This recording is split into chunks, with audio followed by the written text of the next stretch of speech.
औज़ुबिल्लाहि मिनश्शैतानिर्रजीम बिस्मिल्लाहिर्रहमानिर्रहीम रब्बिश्रह ली सदरी वयस्सिर ली अमरी वहलुल उक़दतम मिन लिसानी यफ़क़हू क़ौली। अस्सलामु अलैकुम व रहमतुल्लाहि व बरकातुहू। अज़ीज़ तलबा और तालिबात, आज हम 10th क्लास के इंग्लिश की पोइट्री 1.1 अ टीन एजर्स प्रेयर का अप्रिसिएशन पढ़ेंगे। ये appreciation of poetry question number 3B होती है। Question number 3B appreciation of poetry 5 marks की होती है। पोइट्री को तो हमने पहले पढ़ लिया, उसके क्वेश्चन आंसर भी कर चुके। वो क्वेश्चन नंबर 3A होता है, उसी का ये पार्ट क्वेश्चन नंबर 3B। इस बात को भी ध्यान रखेंगे कि जो पोइट्री क्वेश्चन आंसर के लिए आती है वो पोइट्री अप्रिसिएशन के लिए नहीं आती। यानी इम्तिहान में दो अलग अलग पोइट्री आएंगी और क्वेश्चन आंसर के लिए हमने पहले बताया कि पोइट्री का पार्ट आ सकता है, हाफ पोइट्री, लेकिन अप्रिसिएशन में पोइट्री पूरी अक्सर दी जाती है। हम पोइट्री की अप्रिसिएशन के लिए पहले राइमिंग स्कीम को समझेंगे। पोइट्री को देखें, ये क्वेश्चन नंबर 3B है। A teenagers prayer written by J Morse. Each day brings new beginnings. Poetry हम पढ़ चुके हैं, समझ चुके हैं, अब अप्रिसिएशन कर रहे हैं। तो यहाँ पे हम आखिरी वर्ड जो देखेंगे उसके साउंड को देखेंगे, बिगिनिंग्स। बिगिनिंग्स के आगे इस तरह से हम एरो लिख करके ये हम ए लिख देंगे। हर स्टेंजे को पहली लाइन जो होगी वो हमारी ए रहेगी। ये हमारा एक समझने के लिए मामला है, क्योंकि अप्रिसिएशन में जो हमें राइमिंग स्कीम लिखनी होती है उसको इस तरह से समझा जाता है। दूसरी लाइन देखेंगे, डिसीजंस आई मस्ट मेक। यहां पे आखिरी वर्ड मेक की आवाज आई जो कि अलग आवाज है, इसलिए अलग साउंड को हम बी लिखेंगे। ये बिगिनिंग्स और मेक अलग अलग साउंड है। थर्ड लाइन देखेंगे, I am the only one two choose. Sound फिर से बदल गया, तो अब यहां पर हम इसके लिए सी लिखेंगे। फोर्थ लाइन देखेंगे, the road that I will take. अब यहां हम देखेंगे कि सेकेंड लाइन में जो साउंड आया था हमारा मेक, वही साउंड यहां पर आया आखिर में टेक। तो मेक के लिए हमने बी लिखा था, इसके लिए टेक के लिए भी फिर से हम बी लिखेंगे। तो ये जो हमारा स्टेंजा है इसकी राइमिंग स्कीम हो गई ए बी सी बी। इस बात को भी ध्यान रखेंगे कि ये जो अल्फाबेट्स लिखे जा रहे हैं ये स्मॉल अल्फाबेट्स ही लिखे जाएंगे, कैपिटल लिखना गलत होगा। अगले स्टेंजे को देखते हैं, I can choose to take the road of life. नया स्टेंजा है, लास्ट वर्ड हमारा आया लाइफ, तो ए। हर स्टेंजे की पहली लाइन को हम ए लिखेंगे। दूसरी लाइन को देखेंगे, that leads to great success. आवाज फिर से बदल गई, लाइफ आया था वहां पर, अब यहां आया सक्सेस, आवाज बदल गई, तो हमने इसको बी लिखा। थर्ड लाइन, और travel down the dark and road. फिर से आवाज बदल गई, साउंड ये ए बी से अलग साउंड है, इसलिए हम इसको सी लिखेंगे। अब फोर्थ लाइन को जब हम देखेंगे, that leads to great distress. फिर से हम देखें कि सेकेंड लाइन हमारी जो सक्सेस आया था उसी साउंड से मिलता जुलता साउंड है डिस्ट्रेस, तो ये हम यहां पर बी लिखेंगे। तो फिर से पता चला कि ये सेकेंड स्टेंजा की भी rhyming scheme A B C B है। थर्ड स्टेंजे में आएंगे, please open up my eyes dear lord. Lord A, हमेशा पहली line A. That I might clearly see, आवाज बदल गई, साउंड बदल गया तो B. Help me stand for what is right, sound फिर से बदल गया तो हो गया हमारा C. Bring out the best in me, आप फिर से सेकेंड लाइन को देखेंगे, सी एंड मी, आखिरी साउंड जो है एक जैसा है तो ये भी हो गया बी। तो इस तरह से हमारा थर्ड स्टेंजा भी ए बी सी बी है। आप ज्यादातर पोएट्री में देखेंगे कि ये राइमिंग स्कीम हर स्टेंजे की तकरीबन एक ही जैसी हुआ करती है। आगे हम देखें, आपको समझ में आ गया होगा कि राइमिंग स्कीम हम कैसे ढूंढते हैं। Help lord to just say no, first line A. Second line, when temptation comes my way, way B. Third line, that I might keep my body clean, my body clean, clean word आएगा, आवाज बदल गया C. And fit for life each day, आप second line से उसको मिलाएं, वे और फिर यहां पे आ गया डे, आवाज साउंड आखिरी एक जैसा है तो B. Again rhyming scheme ABCB। Next, when my teenage years are over, A, I know that I will see, B, that life is lived its very best, sound बदल गया C, with you walking next to me, sound C और मी, आखिरी sound एक जैसा इसलिए B। तो rhyming scheme इस स्टेंजे की भी होगी ABCB और ये पोएट जे मोर्स। इस तरीके से हमने देखा किसी भी पोएट्री की राइमिंग स्कीम हम मालूम कर सकते हैं और ये बहुत ही इंपॉर्टेंट क्वेश्चन होता है एप्रिसिएशन के लिए। एप्रिसिएशन का सवाल जैसे हमने पहले बताया क्वेश्चन नंबर 3B होता है जो 5 मार्क्स का होता है। अब इसमें क्या लिखना होता है पॉइंट टू पॉइंट और मार्किंग स्कीम कैसी होती है उसको देखें। Question 3B, appreciation of poem. Question इस तरह से लिखा रहता है 3B, appreciation of poem for 5 marks. इसके मार्क्स के लिए और आंसर के लिए ये एक इंस्ट्रक्शन है, students are expected to write an appreciation of the given poem with the help of the points provided. हमें पॉइंट्स दिए होते हैं, उसी की बिना पर, जो पॉइंट्स हमें दिए होते हैं उसी की बिना पर हम एप्रिसिएशन लिखते हैं और उसी फॉर्मेट में लिखते हैं। वो पॉइंट्स कौन कौन से होते हैं? फर्स्ट पॉइंट होता है टाइटल। टाइटल हर पोएट्री के टॉप पर टाइटल लिखी रहती है, टाइटल उसका लिखा रहता है।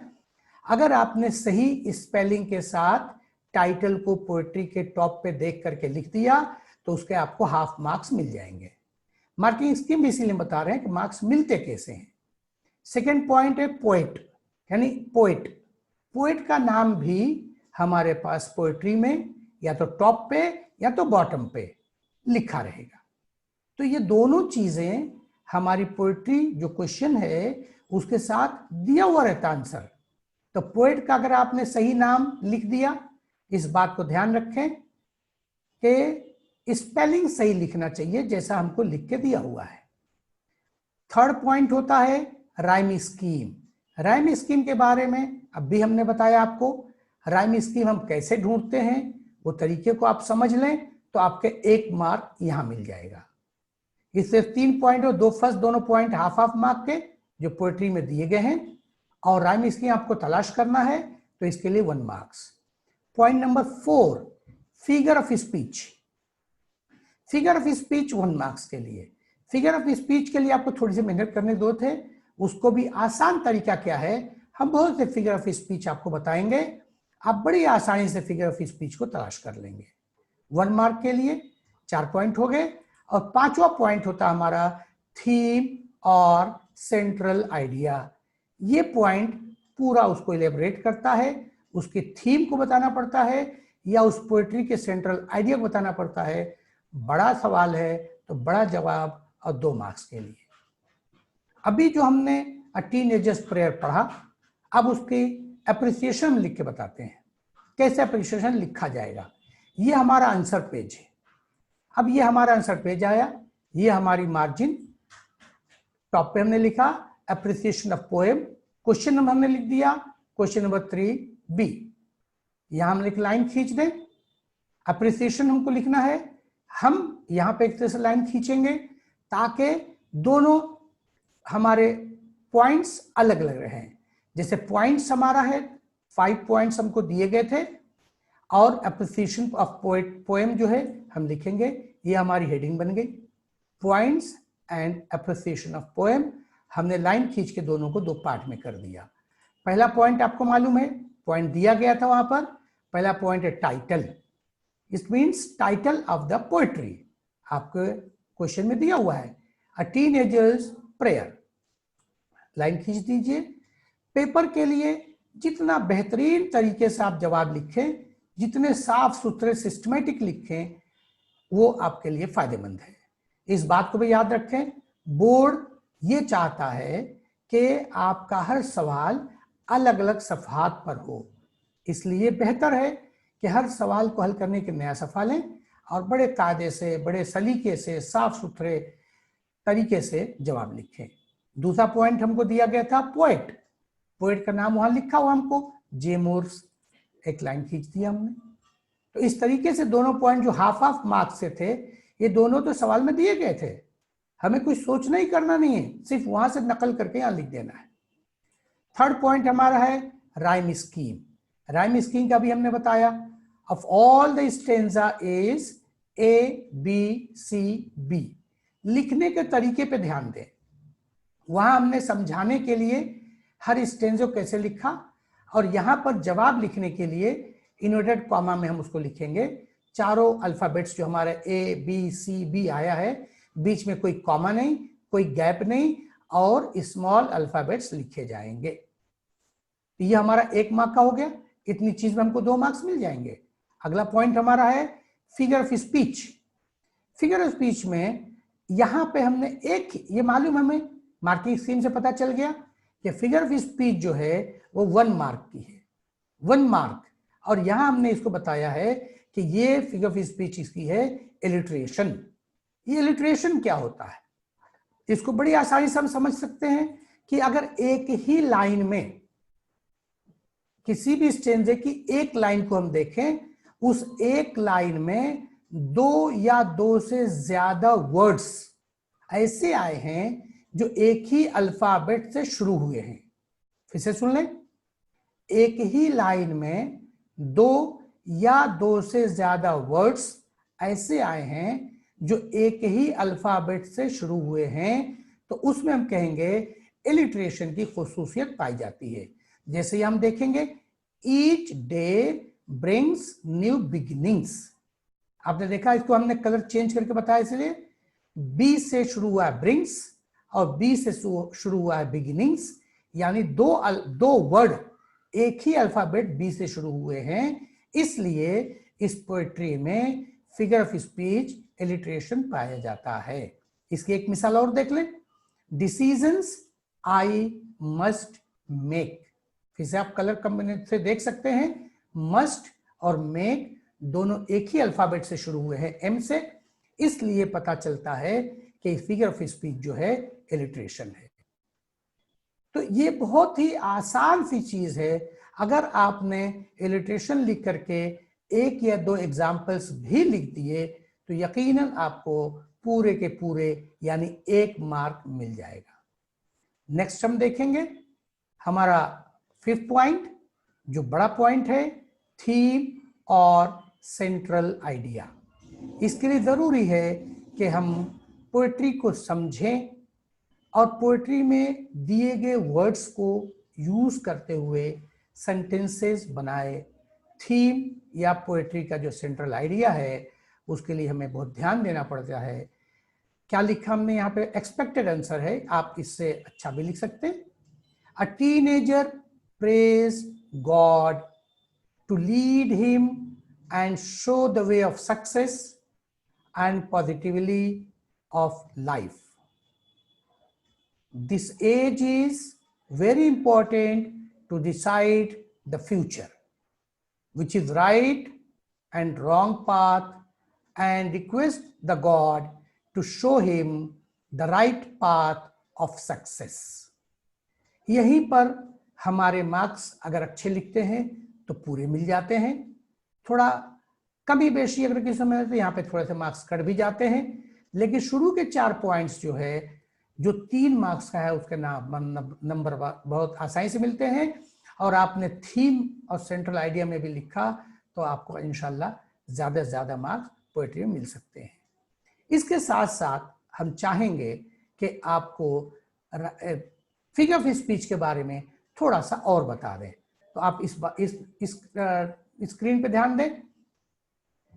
एलिट्रेशन के बारे में अभी हमने बताया कि जब एक ही कतार में, एक ही लाइन में एक से ज्यादा अल्फाज एक ही अल्फाबेट से शुरू हो तो उसको हम कहेंगे एलिट्रेशन है, जिसकी 2 मिसालें हम आपको बता चुके हैं।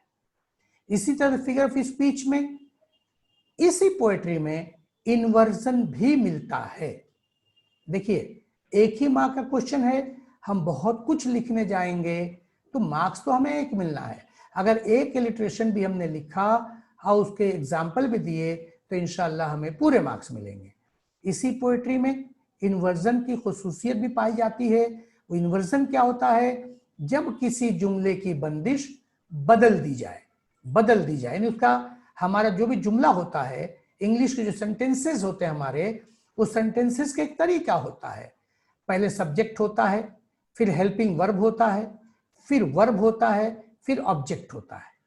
अगर ये सिस्टम से है तो ये हमारा सही राइट सेंटेंस होता है।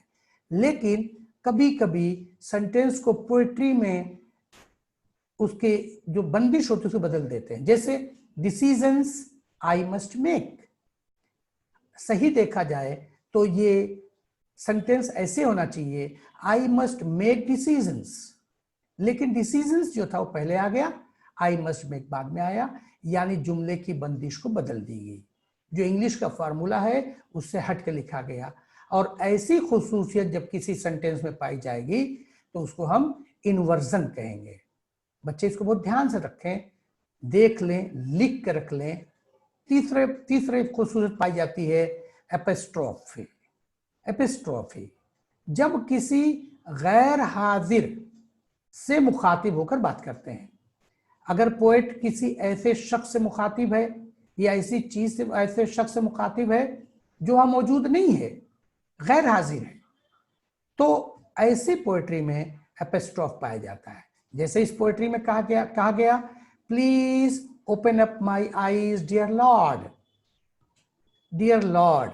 हम ये कहते तो हैं कि अल्लाह मौजूद है, लेकिन हम जब उसको मुखातिब करते हैं तो हमारे सामने है नहीं है ये हमें पता नहीं है, कोई शख्सियत नहीं है वो। तो हम ये देखेंगे please open up my eyes dear lord को मुखातिब कर कह रहे हैं जो हमारे सामने बैठे हुए नहीं है। तो ऐसी सूरत में यहाँ पे एपिस्ट्रोफ की खुसूसियत पाई जाती है, ये भी यहाँ पाया जा रहा है। और चौथी खुसूसियत जो मिल रही है मेटाफर किसे कहते हैं? जब किसी एक शय को दूसरे की तरह बताते हैं, कोई एक शय चीज को किसी दूसरे चीज की तरफ बताया जाए तो उसे हम कहते हैं मेटाफर। इस पोएट्री में क्या बताया जा रहा है? I can choose to take the road of life, इस जिंदगी के रास्ते को मैं चुन सकता हूं। यानी एक शय को दूसरे की तरफ बता रहे हैं, एक शय को चुन रहे हैं दूसरी तरफ। तो इस पोएट्री में ये खुसूसियत भी पाई जा रही है। अब देखेंगे कि ये 4 किस्म की चीजें हमें मिल रही हैं और हमारा ये क्वेश्चन तो एक ही मार्क्स का है, इसलिए अगर हमने सिर्फ इलिट्रेशन में लिख दिया, उसके एग्जाम्पल्स लिखे तो हमें 1 मार्क्स मिल जाएगा। और ये मालूमात हमने इसलिए दी है ताकि और जगहों पे और पोएट्रीज में हमें इससे मदद मिल सके, हमारी मालूमात में इजाफा। अगर आपको हमारी ये वीडियो पसंद आ रही है, देख रहे हैं, समझ रहे हैं, तो ज़्यादा से ज़्यादा इसको लाइक करें, सब्सक्राइब करें और बेल आइकॉन को ज़रूर दबा दें इससे क्या होगा, आप तमाम लोगों को मालूम है कि जैसे ही मैं कोई भी नई वीडियो अपलोड करूंगा आपको उसकी नोटिफिकेशन पहुंच जाएगी और उससे आप फायदा उठा सकेंगे। इंशाअल्लाह अगली वीडियो बहुत जल्द आएगी। वाखिर दावाना अल्हम्दुलिल्लाह रब्बिल आलमीन। अल्लाह हाफिज़। Subscribe now and press the bell icon. Never miss an update.